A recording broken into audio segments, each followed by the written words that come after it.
Praise the lord. ప్రభువైన యేసుక్రీస్తు వారు ఈ రోజు మనకు అందిస్తున్నటువంటి వాగ్దానం కీర్తనల గ్రంథం 135వ అధ్యాయం 14వ వచనం. యెహోవా తన ప్రజలకు న్యాయం తీర్చును. అమోరీయుల రాజైన సీహోనును దేవుడు ఓడించాడు. బాషాను రాజైన ఒగోను దేవుడు ఓడించాడు. కనాన్లోని జనాంగాలన్నిటినీ దేవుడు ఓడించాడు.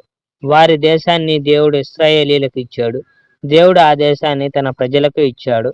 యెహోవా నీ పేరు శాశ్వతంగా ఖ్యాతి కలిగి ఉంటుంది.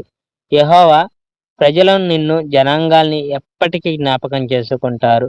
యెహోవా జనాంగాల్ని శిక్షించాడు, కానీ తన సేవకుల ఎడల దయ చూపించాడు. ఇతర మనుషుల దేవుళ్ళు కేవలం వెండి బంగారు విగ్రహాలే. వారి దేవుళ్ళు కేవలం మనుషులు చేసిన విగ్రహాలే.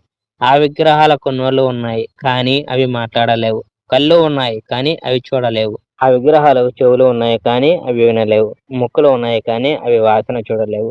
మరియు ఆ విగ్రహాలను తయారు చేసిన మనుషులు సరిగ్గా ఆ విగ్రహాల్లాగానే అవుతారు.